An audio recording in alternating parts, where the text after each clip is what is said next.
नवी मुंबई के तलोजा एमआईडीसी क्षेत्र में स्थापित कुछ रासायनिक कंपनियों द्वारा रात के अंधेरे में खतरनाक रसायनों को नालों या गटरों में छोड़ने का कार्य किया जाता है। इससे तलोजा के रहवासियों को न केवल एक बेहद ही बदबू भरे वातावरण का शिकार होना पड़ता है, बल्कि उनको सांस लेने में भी गंभीर दिक्कतों का सामना करना पड़ता है। इसी के मद्देनजर तलोजा के दो सजग नागरिक राजीव सिन्हा और समीर पाटिल द्वारा लोकायुक्त कार्यालय में एक शिकायत दर्ज कराई गई थी, जिसके बाद लोकायुक्त ने इस पूरे प्रकरण की जांच एक विशेष जांच समिति से कराने का आदेश जारी किया था।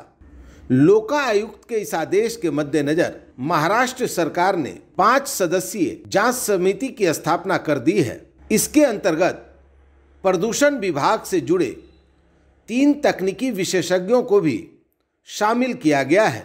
इस विशेष जांच समिति को 3 सप्ताह के अंदर अपना रिपोर्ट पेश करने का आदेश दिया गया है।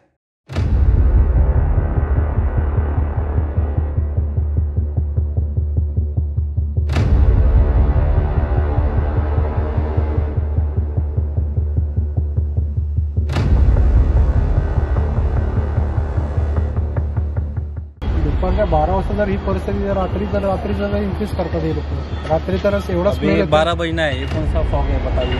सब पोल्यूशन है जो रामकी वाला छोड़ता है।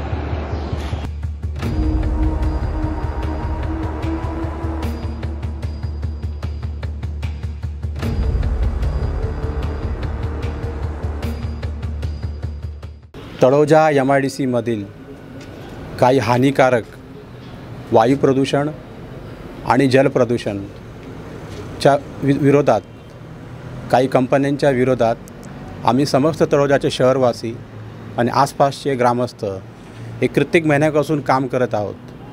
आपण बघू शकता गेल्या 17 तारखेला लोकायुक्त यांच्या दालनामध्ये एका प्रकारे न्याय मिळण्याचं काम आम्हा सर्व शहरवासियांना इथे झालेले आहे।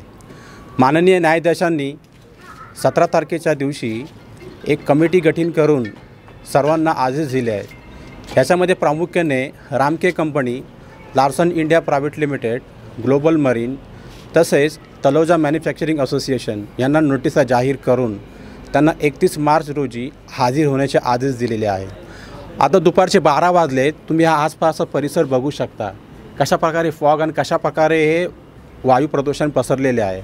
हा थंडीचा महिना आहे का नाही आहे, गरमीचा आहे। एमपीसीबी अधिकारी आम्हाला नेहमी सांगतात की थंडी आहे।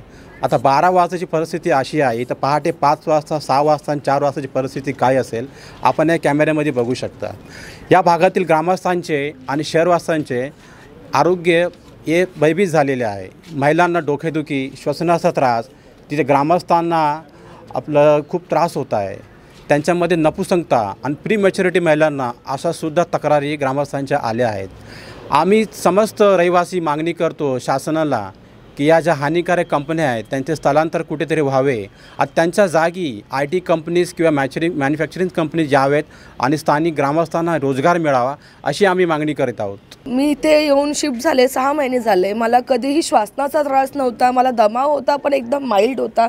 पण तुम्ही बघता इथे आल्यापासून माझं जे दमा आहे, अस्थमा आहे तो इन्क्रीज व्हायला लागला आहे। त्याच्या पलीकडे जी माझं छोटं बाळ आहे ते प्रत्येक म्हणजे महिन्याला 15 दिवसाला आजारी पडतं आहे। म्हणजे जे कधी असं झालं नव्हतं आतापर्यंत की 15-15 दिवसांनी त्याला ताप येतं आहे, फीवर होतं आहे, सर्दी होतं आहे, खोकला होतो आहे।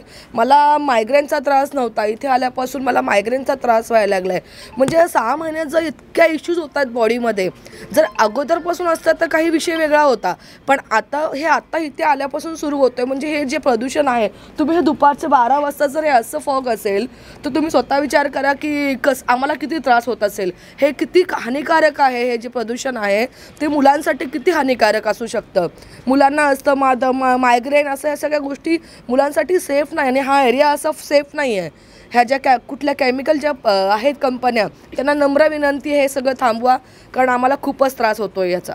हे म्हणते दुपारी असा त्रास आहे, मग संध्याकाळी बघा तुम्ही 7-8 वाजता संध्याकाळी घरातनं ॲक्च्युली बाहेर निघू नाही शकत आम्ही, अशी परिस्थिती आहे। भरपूर लेडीजला इथं त्रास झालेला आहे।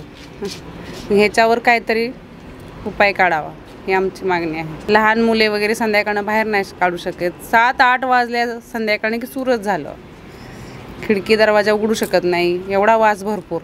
मैं 1 साल से यहाँ पे रहता हूँ, पिछले 1 साल से. यहाँ पे पोल्यूशन बहुत ही है, मतलब बोल नहीं सकते, कभी भी स्मेल आता है. नीचे चलो तो भी स्मेल आता है, घर पे रहो तो भी स्मेल आता है. छोटे बच्चे रहते हैं, ओल्ड एज वाले रहते हैं, उनको सांस लेने में भी तकलीफ़ होता है यहाँ पे.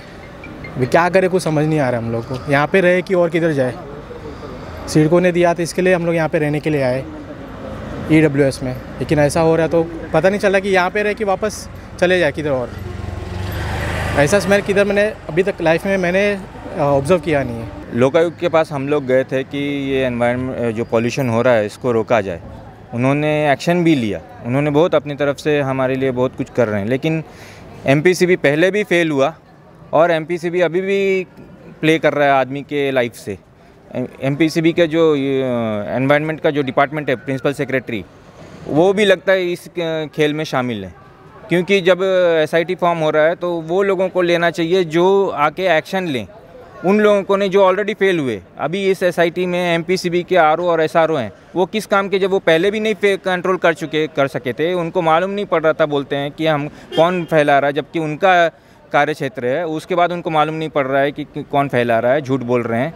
तो उन्हीं को अभी SIT में लेंगे तो वो कैसे पकड़ेगा? वो तो नहीं पकड़ेगा. नहीं, हम लोगों को कुछ भी नहीं दिख रहा है. उल्टा और डेयरिंग के साथ CTP वाला या रामकी वाला स्मेल छोड़े जा रहा है. और भी बीच में कोई कंपनी होगा वो भी इसी में मिक्सचर करके छोड़ दे रहा है. MPCB कुछ नहीं कर रहा है ना. ये उनको डर है कि SIT कुछ कर लेगा. उनको बहुत डेयरिंग है कि ऐसा होते रहता है और ये चलते रहेगा, ऐसा हमको कुछ फ़र्क नहीं पड़ता है. एक कंपनी वाले का भी फ़ोन आया था, वो बोलता है आप लोग कुछ भी करो, हमारा ऐसे चलते रहेगा. वो लोग आते हैं जाते हैं. एक्चुअली तो सबसे बड़ा बात मैं ये पहले से ही बोल रहा हूँ और लोकायुक्त को भी मैंने यही बात बोला है, क्योंकि MIDC इसी चीज़ को पकड़ के चला हुआ है कि ये लोग बफर जोन नहीं मेंटेन कर रहे हैं. लेकिन यहाँ पे जो गांव है, 5 गांव, जिसके नाम से ये तलोजा 5 नंद पड़ा है, 5 मीन्स 5 गाँव. ये 5 गाँव पहले अंग्रेज़ के टाइम से है और MIDC आया है बाद में. तो MIDC ने क्यों केमिकल जोन को इधर रखा? वो क्यों नहीं वो 10 किलोमीटर का बफर जोन मेंटेन किया है गाँव से? अब सिडको ने तो गांव के बाजू में घर बांधा जहां ऑलरेडी पहले रेसिडेंट लोग थे. MIDC ने क्यों अलाउ किया केमिकल जोन इधर गांव के पास में? वो क्यों नहीं वहां से 10 किलोमीटर आगे लेके गया? क्यों इधर नज़दीक में रेड जोन बनाया?